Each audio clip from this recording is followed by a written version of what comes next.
വെറും 3 മിനിറ്റ് നിങ്ങളുടെ കയ്യിലുണ്ടെങ്കിൽ ഒരിക്കലും നിങ്ങൾക്ക് ഹാർട്ട് അറ്റാക്ക് വരില്ല. കേട്ടപ്പോൾ തന്നെ ഒരു അത്ഭുതം തോന്നിയില്ലേ? ഹാർട്ട് അറ്റാക്കും ബ്ലോക്കും പ്രിഡിക്റ്റ് ചെയ്യാൻ പറ്റും. ആർക്ക് വരും എന്ന് പറയാൻ പറ്റും. വന്ന് തുടങ്ങിയിട്ടുണ്ടോ എന്ന് നേരത്തെ ഡിറ്റക്ട് ചെയ്യാൻ പറ്റും. ഇനി വന്ന് തുടങ്ങിയിട്ടുണ്ടെങ്കിൽ അറ്റാക്കിലെത്താതെ പ്രിവെന്റ് ചെയ്യാനും പറ്റും. അപ്പോൾ എന്താ നമ്മൾ ചെയ്യേണ്ടത്? വരുമ്പോൾ ചികിത്സിക്കുക എന്നതല്ലാതെ ഇത് വരുന്നതിന് മുമ്പ് തന്നെ എങ്ങനെ തടയാന്നുള്ളത്. അതെ, ഇനി നമ്മളിൽ ഒരാൾക്ക് പോലും അറ്റാക്ക് വരാതിരിക്കട്ടെ, അത് വരാതിരിക്കാനുള്ള മാർഗമാണ് പറയുന്നത്. എന്താണെന്നല്ലേ, അതിന് നമ്മളോടൊപ്പം ഒരു ഡോക്ടർ ഉണ്ട്, ഡോക്ടർ തഹസിൻ നെടുവഞ്ചേരി. ഇതെന്ന് വെച്ചാല് എല്ലാവർക്കും ഹാർട്ട് അറ്റാക്ക് വരില്ല. നമുക്കൊരു പർട്ടിക്കുലർ കൈൻഡ് ഓഫ് റിസ്ക് ഉള്ള ആൾക്കാർക്ക് മാത്രമേ ഹാർട്ട് അറ്റാക്ക് വരുള്ളൂ. ആളുകൾ വിചാരിക്കുന്നത് ഹാർട്ട് അറ്റാക്ക് എന്ന് പറയുന്നത് ഈ കാർ ഇടിക്കുന്ന മാതിരിയോ അല്ലെങ്കിൽ മിന്നലടിക്കുന്ന മാതിരിയോ പെട്ടെന്ന് വരുന്ന ഒരു സംഭവമാണെന്ന്. അല്ല, അതിന്റെ പ്രവർത്തനം വർഷങ്ങൾക്ക് മുമ്പേ തുടങ്ങുന്നുണ്ട്. ഒരു എക്സാമ്പിൾ പറയുകയാണെങ്കിൽ, ഒരാൾക്ക് 50 വയസ്സിൽ അറ്റാക്ക് അടിക്കുന്നു, അല്ലെങ്കിൽ അയാൾക്ക് ബ്ലോക്ക് കണ്ടെത്തുന്നു 50 വയസ്സിൽ. അയാളുടെ ബ്ലോക്ക് തുടങ്ങിയത് 50 വയസ്സിലല്ല, അതിന്റെ 10 വർഷം മുമ്പാണ്, 40 വയസ്സിൽ. അപ്പോൾ 40 വയസ്സിൽ അയാൾക്ക് എത്ര ബ്ലോക്ക് ഉണ്ട്? 5% ബ്ലോക്ക്. 41 വയസ്സിൽ 10% ബ്ലോക്ക്. പിന്നെ 20, 30, 40 ഇതൊന്നും നമ്മൾ അറിയുന്നില്ല. ബ്ലോക്ക് ഇങ്ങനെ ബിൽഡ് ചെയ്യുന്നു. അപ്പൊ ഇയാളോട് ആ സമയത്ത് വന്നിട്ട് നമ്മൾ ചോദിക്കുകയാണ്, നിങ്ങൾക്ക് ബ്ലോക്ക് ഉണ്ടോ വെച്ചാൽ എന്താ പറയാ? എനിക്ക് ബ്ലോക്ക് ഇല്ല. പക്ഷെ അയാൾ എന്താ പറയേണ്ടത്? ബ്ലോക്ക് ഉണ്ടോ ഇല്ലയെന്ന് ഞാൻ നോക്കിയിട്ടില്ല. പക്ഷേ ഇപ്പോൾ സാധാരണ ഞാൻ എൻ്റെ റിലേറ്റീവിൽ കണ്ടുള്ളത്, പെട്ടെന്ന് ഒരു കാര്യം കേട്ടു, അത് മനസ്സിൽ കിടന്നിട്ട് പെട്ടെന്ന് അറ്റാക്ക് ഉണ്ടായി. അതാ പറഞ്ഞത്. അതായത് ഇപ്പൊ ഈ അറ്റാക്ക് വരുന്നതിന് മുമ്പ് ഈ 90%, 80%, 90% ബ്ലോക്ക് ഓൾറെഡി ഉള്ള ആൾക്ക് പെട്ടെന്ന് ഒരു ടെൻഷൻ വരുമ്പോഴോ പെട്ടെന്ന് എക്സസൈസ് ചെയ്യുമ്പോഴോ അങ്ങനെ എന്തെങ്കിലും പെട്ടെന്ന് വരുമ്പോഴാണ് അറ്റാക്ക് വരുന്നത്. ഒരു കംപ്ലീറ്റ്ലി നോർമൽ ബ്ലോക്ക് ഇല്ലാത്ത ആൾക്ക് എന്ത് കാട്ടിയില്ല അറ്റാക്ക് വരില്ല. ഓൾറെഡി ഇത് വന്ന് തുടങ്ങിയിട്ട് 10 കൊല്ലം 5 കൊല്ലം ആയിട്ടുണ്ടാവും. എന്നിട്ട് അത് അറിയാതെ ഇയാൾ എക്സസൈസിന് പോകുന്നു, ഇയാൾ ബാഡ്മിന്റൺ കളിക്കാൻ പോകുന്നു, ഇയാൾ ടെൻഷനുള്ള പണികൾക്ക് പോകുന്നു. ഇനി ഒന്നുമില്ല, വെറുതെ കിടന്നുറങ്ങി രാവിലെ എഴുന്നേൽക്കുമ്പോഴും ചിലപ്പോൾ അറ്റാക്ക്. സ്കാൻ ചെയ്താലോ ഒരു TMT ചെയ്താലോ ഒക്കെ കണ്ടെത്താൻ പറ്റുന്നു. ഇപ്പൊ ഡോക്ടർ പറഞ്ഞ കാര്യം ഇപ്പൊ ഞാൻ പോയി ചെയ്യണം, എനിക്ക് അറ്റാക്ക് വരുമോ എന്ന് ചോദിച്ചു കഴിഞ്ഞാൽ ചിലപ്പോൾ ഒരു സ്കാൻ ചെയ്യാൻ പറയും. അപ്പൊ എനിക്ക് കുഴപ്പമൊന്നും ഇല്ലെങ്കിൽ അത് ഓക്കെ അല്ലേ? അതൊരു വലിയൊരു കൺസെപ്റ്റ് ആണ്. അതായത് നമ്മൾ അറ്റാക്ക് വരുന്നതിന് മുമ്പ് ECG എടുത്താൽ നോർമൽ ആയിരിക്കും. ബ്ലോക്ക് ഉണ്ടായിരിക്കാം, പക്ഷെ ECG നോർമൽ ആയിരിക്കും.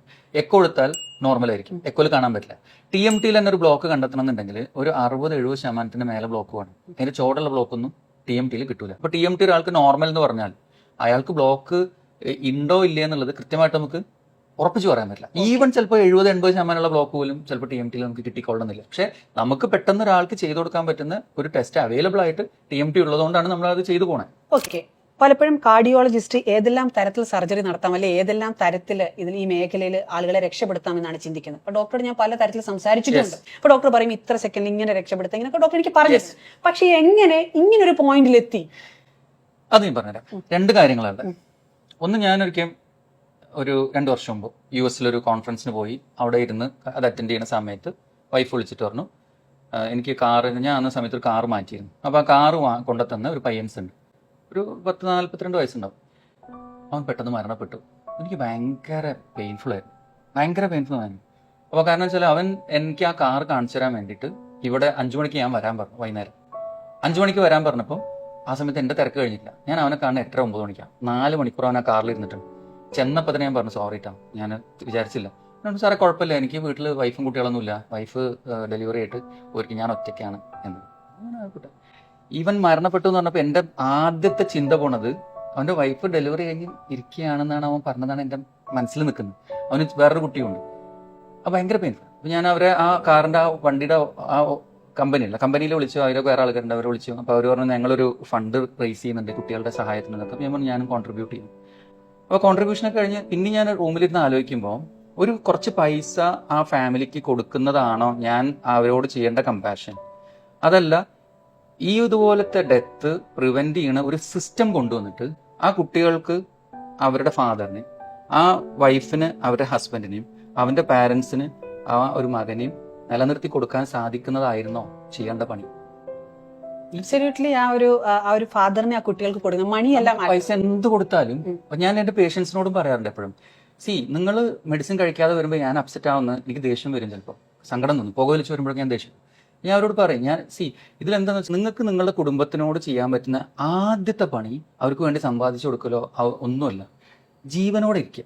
അതെ, കുട്ടികൾക്ക് എൻ്റെ ഫാദർ അവിടെ ഉണ്ട്, വൈഫിന് എൻ്റെ ഹസ്ബൻഡ് അവിടെ ഉണ്ട്, മദറിനും അവരെ അമ്മയ്ക്കും അച്ഛനും എൻ്റെ മകൻ അവിടെ ഉണ്ട്. ആ മകൻ നഷ്ടപ്പെട്ടിട്ട് ജീവിതകാലം മുഴുവൻ ആ പാരൻസ് കരയുന്ന ഒരവസ്ഥ, ആ അച്ഛൻ നഷ്ടപ്പെട്ടിട്ട് ആ കുട്ടികൾ ജീവിതകാലം മുഴുവൻ ഓർഫൻസ് ആവുന്ന അവസ്ഥ, അവരെ വൈഫ് ജീവിതകാലം മുഴുവൻ ഒരു വിഡോ ആയിട്ട് ബാക്കിയുള്ള ഒരു സഹതാപം കിട്ടി ജീവിക്കുന്ന ഒരു അവസ്ഥ. ആ അവസ്ഥ ഇല്ലാണ്ടിരിക്കുക എന്നുള്ളതാണ് ഫസ്റ്റ്. അപ്പൊ ഈ ഒരു ആസ്പെക്റ്റിലാണ് നമ്മൾ ചിന്തിക്കുന്നത്. അങ്ങനെ നോക്കുമ്പോൾ ഒരാൾക്ക് അറ്റാക്ക് അടിച്ചു എന്ന് വിചാരിക്കാം. ഒരു 10 ആൾക്ക് അറ്റാക്ക് അടിച്ചാൽ 9 ആളെ ഹോസ്പിറ്റലിൽ എത്തുള്ളൂ, ഒരാളെത്തൂല. അപ്പോൾ നമ്മൾ ഈ ഹോസ്പിറ്റലിനുള്ളിൽ ഇപ്പോൾ ഇതുപോലത്തെ എക്യുപ്മെന്റ്സോ വലിയ എക്യുപ്മെന്റ്സോ എന്ത് കൊണ്ടുവച്ചാലും ഈ ഒരാളെ രക്ഷപ്പെടുത്താൻ പറ്റില്ല. ഇതാണ് എൻ്റെ ഫ്രണ്ടിൻ്റെ സംഭവിച്ചത്. അവർ രക്ഷപ്പെടുത്താൻ വേണ്ടി ഹോസ്പിറ്റലിലേക്ക് കൊണ്ടുപോയി എത്തിയില്ല, അതിന് മുമ്പ് കഴിഞ്ഞു. അപ്പോൾ ആ ഒരു ആളെ കണ്ടെത്തണമെങ്കിൽ നമ്മൾ സമൂഹത്തിലേക്ക് അങ്ങോട്ട് ഇറങ്ങി ചെല്ലണം. എന്നിട്ട് അതിൽ അറ്റാക്ക് അടിക്കാൻ സാധ്യതയുള്ള ആൾക്കാരാണെന്ന് ആരെ കണ്ടുപിടിക്കണം. എന്നിട്ട് ആ ആളുകൾക്ക് നേരത്തെ ചികിത്സ കൊടുത്ത് അറ്റാക്ക് അടിപ്പിക്കാണ്ടിരിക്കണം. ഓക്കെ, അതാണ് ഈ പറഞ്ഞ പ്രോസസ്സ്. ഇത്രയും സങ്കടകരമായ ഒരു ഇൻസിഡന്റ് ഡോക്ടറിന്റെ ജീവിതത്തിൽ ഉണ്ടായപ്പോഴാണ് എങ്ങനെ അറ്റാക്ക് വരാതിരിക്കാൻ നോക്കാം നോക്കി. അപ്പോൾ ഈ ഡോക്ടർ ഇതിന്റെ പിന്നിൽ കുറെ നാളായിട്ട് പോകുന്നുണ്ടായിരിക്കും. ഓക്കെ, അപ്പൊ ഇത് ഡോക്ടർ പരീക്ഷിച്ച് വിജയിച്ചത് എനിക്ക് എന്തായാലും എന്റെ ഫോളോവേഴ്സിനെ കാണിക്കണം. ഒരുപാട് ആൾക്കാരുണ്ട്, പക്ഷേ ക്ലാസിക് ആൾ ഞാൻ തന്നെയാണ്. എങ്ങനെ? അതായത് ഇപ്പൊ എന്റെ ഫാദറിന്റെ വീട്ടില് ആൾക്കാർക്ക് ബ്ലോക്ക് ഉണ്ട്. ഫാദറിന്റെ ബ്ലോക്ക് ഉണ്ട്, ആൻജിയോപ്ലാസ്റ്റി കഴിഞ്ഞതാണ്. ഫാദറിന്റെ ബ്രദേഴ്സിനുണ്ട്, ഇവർക്കൊക്കെ ഉണ്ട്. അപ്പം എനിക്കും ബ്ലോക്ക് വരാനുള്ള ചാൻസ് ഉണ്ടെന്ന് എനിക്ക് മനസ്സിലായി, കാരണം ഈ ഒരു റിസ്ക് ഉള്ളതുകൊണ്ട്. ആ സമയത്ത് ഞാൻ ആദ്യം TMT നോക്കിയിരുന്നു. TMT കംപ്ലീറ്റ്ലി നോർമലാണ്. എന്നാൽ പോലും ആ റിസ്ക് പ്രതീക്ഷിച്ചിട്ട് ആൻജിയോഗ്രാം ചെക്ക് ചെയ്ത് നോക്കുമ്പോൾ എനിക്കൊരു 30% ബ്ലോക്ക് ഉണ്ട്. എനിക്ക് ബ്ലോക്ക് ഉണ്ടെന്ന് കണ്ടെത്തിയപ്പോൾ ഞാൻ ബ്രദറിനെ വിളിച്ചു പറഞ്ഞു. ഞാൻ കുറേ പാരമ്പര്യമല്ലേ, അപ്പം ബ്രദറിനെ വിളിച്ചു പറഞ്ഞ് ചെക്ക് ചെയ്യണമെന്ന്. ബ്രദറിനും ബ്ലോക്ക് ഉണ്ട്, അദ്ദേഹം മെഡിസിൻ കഴിക്കുന്നുണ്ട്, ഞാൻ മെഡിസിൻ കഴിക്കുന്നുണ്ട്. അന്നും ഞാൻ വിചാരിച്ച എൻ്റെ മദറിന് കുഴപ്പമില്ല, കാരണം മദർ വേറെ പാരമ്പര്യമാണല്ലോ, മദറിന്റെ ഇത് കുഴപ്പമില്ല എന്നുള്ള നിലയിലായിരുന്നു. പിന്നെ നമ്മളെ ഒരു സ്കോറിംഗ് സിസ്റ്റമാണ് നമ്മൾ ഉണ്ടാക്കി. ആ സ്കോർ ഡെവലപ്പ് ചെയ്ത് വന്ന ഫുൾ സ്കോറിംഗ് സിസ്റ്റം എത്തി നമ്മൾ ഞാൻ നോക്കുമ്പോൾ മദറും ഓൾറെഡി ക്വാളിഫൈഡ് ആണ്. മദറിനെ ആൻജിയോഗ്രാം ചെയ്തു, മദറിനും ബ്ലോക്ക് ഉണ്ട്. ഞങ്ങൾ 3 ആളിപ്പം മെഡിസിൻ കഴിക്കുന്നുണ്ട്. ഇപ്പൊ നമ്മൾ എന്താ കാണുന്നതെന്ന് വെച്ചാൽ ഈ ബ്ലോക്ക് 5%, 10% അങ്ങനെ വന്ന് ഒരു അറ്റാക്കിലേക്ക് എത്തുന്നതിന്റെ മുമ്പ് കണ്ടെത്തിയിട്ട് നമ്മൾ പോയിട്ടൊരു ഇവന്റിൽ വീഴുകയാണല്ലോ, അറ്റാക്ക് അല്ലെങ്കിൽ പെട്ടെന്നുള്ള ഒരു അപകടം എന്ന് അതിന്റെ സൈഡിലൂടെ നമുക്ക് പോകാൻ സാധിക്കും. എപ്പോൾ നമ്മൾ നേരത്തെ കണ്ടെത്തി അതിനനുസരിച്ചുള്ള ആക്ഷൻസ് എടുത്താൽ. ഞാൻ നേരത്തെ പറഞ്ഞ സംഭവം എന്താണെന്ന് വെച്ചാൽ, ഒരാൾ ലൈഫ് സ്റ്റാർട്ട് ചെയ്തിട്ട് ഇയാള് ജീവിച്ച് വരുമ്പോൾ ഇയാളെ ഒരു പ്രായം കഴിയുമ്പോൾ ഇയാളതിൽ ചെറിയ ബ്ലോക്ക് ഇങ്ങനെ ഡെവലപ്പ് ചെയ്ത് വരുന്നു. ഈ ഡെവലപ്പ് ചെയ്ത് നേരെ പോയാൽ ഇവിടെ അയാൾക്കൊരു ഇവന്റ് വരും. ചിലപ്പോൾ അതൊരു അറ്റാക്ക് ആയിരിക്കാം, പെട്ടെന്നുള്ള മരണമായിരിക്കാം, ആൻജിയോപ്ലാസ്റ്റി ആയിരിക്കാം, ബൈപ്പാസ് ആയിരിക്കാം. പക്ഷെ ഇയാൾ ഈ ബ്ലോക്ക് സ്റ്റാർട്ട് ചെയ്ത സമയത്തൊന്നും ഇയാൾക്ക് ഇത് അറിഞ്ഞൂടാ. അപ്പൊ ഇയാൾക്ക് ആദ്യം ഇവിടെ ഒരു 5% ബ്ലോക്ക് ഉണ്ട്, ഇവിടെ 10% ബ്ലോക്ക് ഉണ്ട്, ഇവിടെ 30% ബ്ലോക്ക് ഉണ്ട്. ഇങ്ങനെ പോയിട്ട് ഒരു 80% ബ്ലോക്ക് കഴിഞ്ഞിട്ടാണ് ഇയാൾ ഇതിലേക്ക് പോകുന്നത്. ആ സമയം നമ്മളിത് നേരത്തെ കണ്ടെത്തി, ഇവിടെ നിന്ന് മനസ്സിലാക്കി. അപ്പൊ നമ്മൾ നല്ല സ്ട്രോങ് മെഡിസിൻസ് കൊടുത്തു, അവരെ എക്സസൈസ് കൊടുത്തു പോയാൽ നമുക്കിത് ഏകദേശം പിടിച്ചു നിർത്താം. പക്ഷെ കുറച്ച് കഴിയുമ്പോൾ കുറച്ചൊക്കെ പൊന്തും. എന്നാൽ പോലും ചിലപ്പോൾ ഇയാളുടെ ലൈഫ് ഒരു 90 വയസ്സായാലും ഇയാൾക്ക് ഈ ഇവന്റ്സ് ഒന്നും വരാണ്ട് പിടിച്ചു നിൽക്കാം. ഇതാണ് ഞാൻ നേരത്തെ പറഞ്ഞ കാര്യം. പൊതുവെ ഞങ്ങൾ സാധാരണക്കാര് ECG എടുക്കും പ്രോപ്പറായിട്ട്, അല്ലെങ്കിൽ അതൊക്കെ അറിയുള്ളൂ. കോമൺ ആയിട്ട് ഞങ്ങൾക്ക് അറിയുന്ന ECG എടുക്കുക, എക്കോ എടുക്കുക, ഇതൊക്കെ ചെയ്യും. അപ്പൊ ഇത് നോർമൽ ആണെങ്കിൽ ഞങ്ങൾ ഹാപ്പി ആയിരിക്കും, ഇതേ ഉള്ളൂ. ഇപ്പൊ അറ്റാക്ക് വന്നാൽ തന്നെ സാധാരണക്കാരനാണെങ്കിൽ പോലും നല്ല ലക്ഷങ്ങൾ ചെലവാകുകയും ചെയ്യും, ജീവൻ നിലനിർത്തണം. ചിലർ മരണപ്പെട്ടു പോയി ചെയ്യും.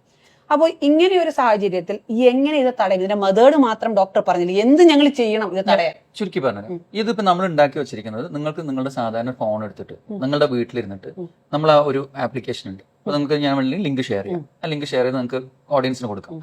അപ്പൊ ആ ലിങ്കിൽ ക്ലിക്ക് ചെയ്ത് കഴിയുമ്പോൾ അതിൽ ആപ്പ് വരും. അതിൽ നിങ്ങളുടെ പേര്, ഡീറ്റെയിൽസ്, എത്ര വയസ്സ്, എത്ര വെയിറ്റ്, നിങ്ങൾക്ക് വീട്ടിൽ ആർക്കെങ്കിലും അറ്റാക്ക് ഉണ്ടെങ്കിൽ അത് ആർക്കൊക്കെയാണ് മാർക്ക് ചെയ്യാനും, ഷുഗർ ഉണ്ടോ, പ്രഷർ ഉണ്ടോ, കൊളസ്ട്രോൾ ഉണ്ടോ, എങ്ങനെ കുറേ ക്വസ്റ്റ്യൻസ് ചോദിക്കും. ആ ക്വസ്റ്റ്യൻസ് ഉണ്ടെങ്കിൽ എത്ര വയസ്സിൽ അറ്റാക്ക് എന്ന് പറഞ്ഞാൽ ഫുൾ മാപ്പ് ചെയ്തെടുക്കും ഈ പേഷ്യന്റെ ഫുൾ ബാക്ക്ഗ്രൗണ്ട്. അതിനുശേഷം കുറച്ച് ബ്ലഡ് ടെസ്റ്റ് വേണം. അപ്പൊ അതിനൊരു പേയ്മെന്റ് ഉണ്ടാവും. ആ പേയ്മെന്റ് അടച്ചു കഴിയുമ്പോൾ ബ്ലഡ് ടെസ്റ്റ് എടുക്കണം. അപ്പൊ അത് സ്റ്റാൻഡർഡൈസ്ഡ് ആയിട്ട് എടുക്കണം. ആസ്ട്രോ ലാബ്സ് ആയിട്ട് കണക്ട് ചെയ്തിട്ടുണ്ട്. അപ്പൊ കേരളം മൊത്തം അവരെന്ത് ചെയ്യും, വീട്ടിൽ വന്നിട്ട് അല്ലെങ്കിൽ ഓഫീസിൽ വന്നിട്ട് എടുക്കും. അപ്പൊ നമ്മൾ ഒരു പൈസ അടച്ചു, ലാബ് എടുക്കാനുള്ള പൈസ അടച്ചു കഴിയുമ്പോൾ ആസ്ട്രോ ലാബ് വിളിക്കും, ഇവിടെ വരണം. ഞാൻ നാളെ രാവിലെ ഓഫീസിലാണെങ്കിൽ അവർ ഓഫീസിൽ വരും, സ്കൂളിലാണെങ്കിൽ സ്കൂളിൽ വരും, അതല്ല വീട്ടിലാണ് വരേണ്ടത് വീട്ടിൽ വരും. വീട്ടിൽ വന്ന് ബ്ലഡ് എടുത്ത് 24 മണിക്കൂറിനുള്ള ഫോണിൽ വീണ്ടും വരും, നിങ്ങളുടെ സ്കോർ എത്തി. അതായത് ആ ഒരു ഫോണിൽ ആ ഒരു സോഫ്റ്റ്വെയറിൽ തന്നെ കംപ്ലീറ്റ് അപ്ഡേറ്റ്. അത് ആസ്ട്രോ ലാബ്സ് റിപ്പോർട്ട് ഇതിലേക്ക് വരും. ബ്ലഡ് വീട്ടിൽ നിന്ന് എടുത്ത് പോയി ആസ്ട്രോ ലാബ്സിൽ പോയി, അത് കഴിഞ്ഞാൽ ആ റിപ്പോർട്ട് ഈ സോഫ്റ്റ്വെയറിലേക്ക് വരും. സോഫ്റ്റ്വെയറിന്റെ AI-ലാണ് ഇന്റഗ്രേറ്റഡ് ആണ്. ഇപ്പൊ നമ്മൾ ആ സോഫ്റ്റ്വെയറിന്റെ ഉള്ളിൽ ഫുള്ളായിട്ട് 3 കാറ്റഗറി ആയിട്ട് കിട്ടി. അപ്പോൾ അതായത് നമ്മൾ ഈ സോഫ്റ്റ്വെയർ നമ്മൾക്ക് ആ റിപ്പോർട്ട് കിട്ടുന്ന സമയത്ത് നമ്മൾ നോക്കുമ്പോൾ ഒന്നുകിൽ നിങ്ങൾ ഹൈ റിസ്ക് ആയിരിക്കും, അല്ലെങ്കിൽ ഇന്റർമീഡിയറ്റ് റിസ്ക് ആയിരിക്കും, അല്ലെങ്കിൽ ലോ റിസ്ക് ആയിരിക്കും. ഇത് നമുക്ക് പേഷ്യന്റിന് പെട്ടെന്ന് ഒരു ഇതൊക്കെ കിട്ടുമ്പോൾ ആകെ കൂടി കൺഫ്യൂഷൻ. നമ്മൾ എന്ത് ചെയ്യുന്നു വെച്ചാൽ നമ്മളൊരു ഓൺലൈനായിട്ട് ഒരു ഡോക്ടർ കൺസൾട്ടേഷൻ വെച്ചിട്ടുണ്ട്. ആ ഡോക്ടർ പറഞ്ഞുതരും ഇതൊക്കെയാണ് നിങ്ങളുടെ അവസ്ഥ, ബാക്ക്ഗ്രൗണ്ട് ഇതൊക്കെയാണ്, അത് കൃത്യമായിട്ട് പറഞ്ഞിട്ട്. ഇപ്പൊ ഹൈ റിസ്ക് ആണെങ്കിലും ഇന്റർമീഡിയറ്റ് റിസ്ക് ആണെങ്കിലും നമുക്ക് കറക്റ്റ് ആയിട്ട് അറിയണം ഇതിൽ ഇനി എത്ര % ബ്ലോക്ക് ഉണ്ടെന്ന്. അതിന് ഏറ്റവും നല്ല ടെസ്റ്റ് എന്നുള്ളത് CT കൊറോണറി ആൻജിയോഗ്രാം എന്നുള്ള ടെസ്റ്റാണ്. അത് ഈ പറഞ്ഞ 2 കാറ്റഗറി ആൾക്കാർക്ക് നമ്മൾ റെക്കമെൻഡ് ചെയ്യും. അപ്പോൾ അവർക്ക് അത് കേരളത്തിൽ പ്രധാനപ്പെട്ട എല്ലാ സ്ഥലത്തും ചെയ്യാനുള്ള സൗകര്യം ആ ആപ്പിൽ തന്നെ നമ്മൾ കണക്ട് ചെയ്ത് കൊടുത്തിട്ടുണ്ട്. മിക്കവാറും എല്ലാ ജില്ലയിലത്തെയും ഏറ്റവും നല്ല സെന്ററുകളെ നമ്മൾ അതിൽ ആപ്പിൽ റെഡിയാക്കി വെച്ചിട്ടുണ്ട്. പിന്നെ 3ാമത്തെ കാറ്റഗറി പറഞ്ഞാൽ ലോ റിസ്ക് ആണ്. ലോ റിസ്ക് ആകുമ്പോൾ അവർക്ക് ആ ബ്ലോക്ക് ഉണ്ടാവാനുള്ള സാധ്യത കുറവാണ്. അപ്പോൾ എന്നാലും അവർ ഒരു ബ്ലോക്ക് ഉണ്ടോ എന്നറിയാനാണല്ലോ ഈ ടെസ്റ്റ് ചെയ്തത്. അപ്പോൾ നമുക്കൊരു കൃത്യമായിട്ടൊരു ധാരണ കിട്ടാൻ പുതിയ വേറൊരു ടെസ്റ്റാണ് കാൽഷ്യം സ്കോർ എന്നാണ്. അത് CT കൊറോണറി ആൻജിയോഗ്രാമിനേക്കാൾ കുറച്ച് താഴെയുള്ള ടെസ്റ്റാണ്, എളുപ്പത്തിൽ ചെയ്യാം, ഡൈ ഒന്നും വേണ്ട. അപ്പോൾ ആ ഒരു ടെസ്റ്റ് ചെയ്ത് കഴിഞ്ഞാൽ അതിൽ ബ്ലോക്ക് ഉണ്ടോ ഇല്ലയെന്ന് അറിയാം. അപ്പോൾ 3 കാറ്റഗറി ആയിട്ട് പറഞ്ഞതിൽ ഇപ്പോൾ നമ്മൾ ഹൈ റിസ്ക് എടുത്തു, ഇന്റർമീഡിയറ്റ് റിസ്ക് എടുത്തു, അവർ രണ്ടുപേരും CT കൊറോണറി ആൻജിയോഗ്രാം ചെയ്യുന്നു.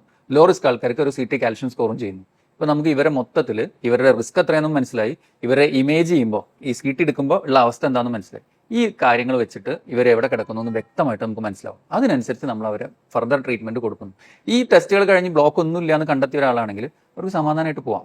അതേസമയം ബ്ലോക്ക് ഓൾറെഡി എന്ന് കണ്ടെത്തിയ ഒരു ആൾക്കാരാണെങ്കിൽ ആ ബ്ലോക്ക് നേരത്തെ പറഞ്ഞ പോലെ മെഡിസിൻസ് കൊടുത്തിട്ടും അവർ എക്സസൈസ് കൊടുത്തിട്ടും ഫുഡ് കൺട്രോൾ ചെയ്തിട്ടും പുകവലി നിയന്ത്രിച്ചിട്ടും ഷുഗർ കൺട്രോൾ ചെയ്തിട്ടും ഒക്കെ നമുക്ക് നിയന്ത്രിച്ച് പോയാൽ അവർ ഈ അവസാനം വന്ന് വരുന്ന ഈ പെട്ടെന്നുള്ള അറ്റാക്ക്, പെട്ടെന്നുള്ള മരണങ്ങൾ, അതുപോലെ ആൻജിയോപ്ലാസ്റ്റി, ബൈപ്പാസ് ഇതിൽ പോവാതെ രക്ഷപ്പെടുത്തുകയും ചെയ്യും. അതായത് നമ്മുടെ ഉദ്ദേശം എന്തായിരുന്നു, ഈ ആളുകൾ പെട്ടെന്നുള്ള ഒരു അപകടത്തിൽ പെടരുത്. ആ ആളുകൾ ആരാന്ന് മനസ്സിലാക്കി ആ ആളുകൾക്ക് കറക്റ്റ് ചികിത്സ കൊടുത്ത് അവർ രക്ഷപ്പെടുത്തിയെടുക്കാം. അപ്പോൾ നമ്മൾ മൊത്തം കേരളത്തിൽ എല്ലാവരും ഇതൊന്ന് ചെക്ക് ചെയ്തു വിചാരിക്കാം. അങ്ങനെയാണെങ്കിൽ എൻ്റെ ഒരു എക്സ്പെക്ടേഷനിൽ ഒരു 30 ലക്ഷം അല്ലെങ്കിൽ 25 മുതൽ 30 ലക്ഷം ആൾക്കാർ ഹൈ റിസ്കിൽ ഉണ്ടാവും. 20 ലക്ഷം കൂട്ടിക്കും.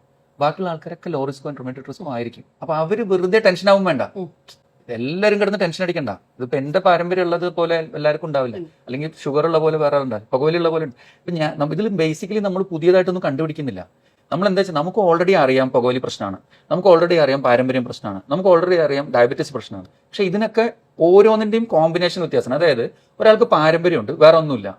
അതേപോലെ അല്ല ഒരാൾക്ക് പാരമ്പര്യമുണ്ട്, പുകവലിയുണ്ട്, അയാൾ വേറെ ലെവലിലെത്തി. ഇനി വേറെ ആൾക്ക് പുകവലിയുണ്ട്, ഷുഗർ ഉണ്ട്, അത് വേറെ ലെവലിലെത്തി. വേറെ ആൾക്ക് ഷുഗർ ഉണ്ട് പക്ഷെ 1 വർഷമായിട്ടുള്ളൂ, വേറെ ആൾക്ക് ഷുഗർ ഉണ്ട് 12 വർഷമായി. ഇത് ഓരോന്നും ഓരോ ലെവലാണ്. ഈ സ്കോറിങ്ങിന്റെ ഒരു മെയിൻ വേറൊരു പ്രത്യേകത കൂടി പറഞ്ഞുതരാം. അതായത് നമ്മൾ ഏകദേശം ഇവിടെ വരുമ്പോഴാണ് അറ്റാക്ക് വരുന്നത് നമ്മൾ പറഞ്ഞു. ഒരാളുടെ റിസ്ക് ഇത്രയേ ഉള്ളൂ എന്ന് വിചാരിക്കാം, വേറെ ആളുടെ റിസ്ക് നമ്മൾ കാൽക്കുലേറ്റ് ചെയ്ത് സ്കോറൊക്കെ വെച്ച് കാൽക്കുലേറ്റ് ഇത്ര ഉണ്ടെന്നും വിചാരിക്കാം. ഇപ്പൊ ഇയാൾക്ക് 140 കൊളസ്ട്രോൾ എന്ന് വിചാരിക്കുക, LDL. ഇയാൾക്കും 140 തന്നെയാണ് കൊളസ്ട്രോൾ, LDL എന്ന് വിചാരിക്കുക. നമ്മൾ ഈ രണ്ടാളോടും പറയുന്ന ട്രീറ്റ്മെന്റ് വ്യത്യാസം ഉണ്ടാവും. രണ്ടും ഒരു ഹെൽത്ത് ചെക്കപ്പ് മാത്രം എടുത്ത ഒരാളാണെങ്കിൽ 140 എന്ന് പറയുമ്പോൾ രണ്ടാൾക്കും ഒരേ ട്രീറ്റ്മെന്റ് അല്ലേ നമ്മൾ കൊടുക്കണ്ടേ? ചിലപ്പോൾ ഈ തീരെ റിസ്ക് പറഞ്ഞ 140 ആളോട് നമ്മൾ എക്സസൈസ് ചെയ്തോളൂ, ഫുഡ് കൺട്രോൾ ചെയ്തോളൂ എന്ന് പറയും. അതേസമയം 140 ഈ വക്കിൽ നിൽക്കുന്ന ആളോട് ഈ 140 കുറച്ച് 70 ആക്കണം, ഇല്ലെങ്കിൽ പണിയാണ്. കാരണം വെച്ചാൽ ഇയാൾക്ക് ഇത്രയും കൂടി കടന്ന അയാൾ അറ്റാക്കിൽ പോകും, മറ്റാൾക്ക് കുറച്ച് സ്പെയർ ഉണ്ട്, പേടിക്കണ്ട. അപ്പോൾ നമ്മൾക്ക് മനസ്സിലാവുന്ന രീതിയിൽ ഞാൻ ചുരുക്കി പറഞ്ഞു തരാം. നമ്മൾ ഫോണിൽ നിങ്ങൾ വീട്ടിൽ നിന്നുകൊണ്ട് ചെയ്യാൻ പറ്റുന്നതാണ് ആ ഒരു വെബ്സൈറ്റിൽ, ആ സോഫ്റ്റ്വെയറിൽ കയറി കഴിഞ്ഞു കഴിഞ്ഞാൽ നിങ്ങൾക്ക് നിങ്ങളുടെ പേരും ഡീറ്റെയിൽസും ഒക്കെ കൊടുക്കാൻ പറ്റും. ഇതിൽ കയറിയതിന് ശേഷം നിങ്ങൾക്ക് ഒരു ടെസ്റ്റ് വരും. ലക്ഷങ്ങൾ മുടക്കുന്നതിന് മുമ്പ് വളരെ തുച്ഛമായ പൈസയിൽ നിങ്ങൾക്ക് ടെസ്റ്റുകൾ നിങ്ങളുടെ വീട്ടിലിരുന്നു കൊണ്ടല്ലേ, ഓഫീസിൽ ഇരുന്ന് നിങ്ങൾ എവിടെ വർക്ക് ചെയ്യുന്ന അവിടെ ഇരുന്നുകൊണ്ട് നിങ്ങൾക്ക് നിങ്ങളുടെ ടെസ്റ്റ് നടത്താൻ പറ്റും. നിങ്ങളുടെ വീട്ടിൽ വന്ന് ചെയ്യും. അതിനുശേഷം അതിന്റെ റിപ്പോർട്ട് അതേ സോഫ്റ്റ്വെയറിൽ അപ്ഡേറ്റ് ചെയ്യും. കാരണം കുറച്ച് 24 മണിക്കൂർ കഴിയുമ്പോൾ നിങ്ങൾക്ക് അതിലേക്ക് നോക്കിയാൽ നിങ്ങൾക്ക് തന്നെ നിങ്ങളുടെ റിപ്പോർട്ട്സ് കാണാൻ പറ്റും. അതിനുശേഷം ഫൈനലി നിങ്ങൾക്ക് ഹാർട്ട് അറ്റാക്ക് വരുമോ ഇല്ലയോ, അല്ലെങ്കിൽ നിങ്ങൾ ഏത് സ്റ്റേജിലാണെന്നുള്ളത് പറഞ്ഞു തരും. നിങ്ങളുടെ ഫാമിലി അല്ലേ, എൻ്റെ ഫാമിലിയിൽ ഒരു ഫാമിലിയിലും നമുക്ക് ചുറ്റുവട്ടമുള്ള ആരും നഷ്ടപ്പെടാതിരിക്കട്ടെ, ഈ ഒരു പ്രശ്നം വന്ന് ഒരുപാട് ക്യാഷ് ചിലവാകാതിരിക്കട്ടെ, നമ്മളുടെ ലൈഫിന് നമ്മുടെ പ്രിയപ്പെട്ടവർ നമ്മളോടൊപ്പം ഉണ്ടാവാൻ വേണ്ടിയിട്ട് നല്ലൊരു തീരുമാനം. ഞാൻ ഇത്രയും നാൾ വീഡിയോ ചെയ്തതുപോലെയല്ല, ഇന്ന് ഞാൻ നിങ്ങളുടെ മുന്നിലേക്ക് വലിയൊരു നിങ്ങളുടെ ജീവനെ രക്ഷപ്പെടുത്താൻ പറ്റുന്ന, അല്ല നിങ്ങളുടെ ജീവിതം ഇപ്പോൾ 30 വയസ്സ് വരെ ഉള്ളൂ എങ്കിൽ ഇത് അറിഞ്ഞു കഴിഞ്ഞാൽ ചിലപ്പോൾ നിങ്ങൾക്ക് 90 വയസ്സ് വരെ ജീവിക്കാൻ പറ്റുമോ, അല്ലെ അങ്ങനെയൊക്കെയുള്ള സാഹചര്യത്തിൽ എത്തിക്കുക എന്നുള്ളതാണ് ഡോക്ടറിന്റെ ആ ഒരു ലക്ഷ്യം. സക്സസ് ആവട്ടെ, ഒരുപാട് ആളുകൾ ഇത് എത്തട്ടെ. ഇത് നിങ്ങളിത് വീട്ടിലിരുന്നു കൊണ്ട് ചെക്ക് ചെയ്ത് നോക്കാം. അതിലൂടെ നിങ്ങളുടെ ലൈഫ് നിങ്ങൾ സേഫ് ആക്കുക, നിങ്ങളുടെ മക്കളോടൊപ്പം ഇരിക്കുക, നിങ്ങളുടെ സഹോദരങ്ങളോടൊപ്പം ഇരിക്കുക, നിങ്ങളുടെ പാരന്റ്സിനൊപ്പം ഇരിക്കുക, സന്തോഷമായിട്ട് ജീവിക്കുക.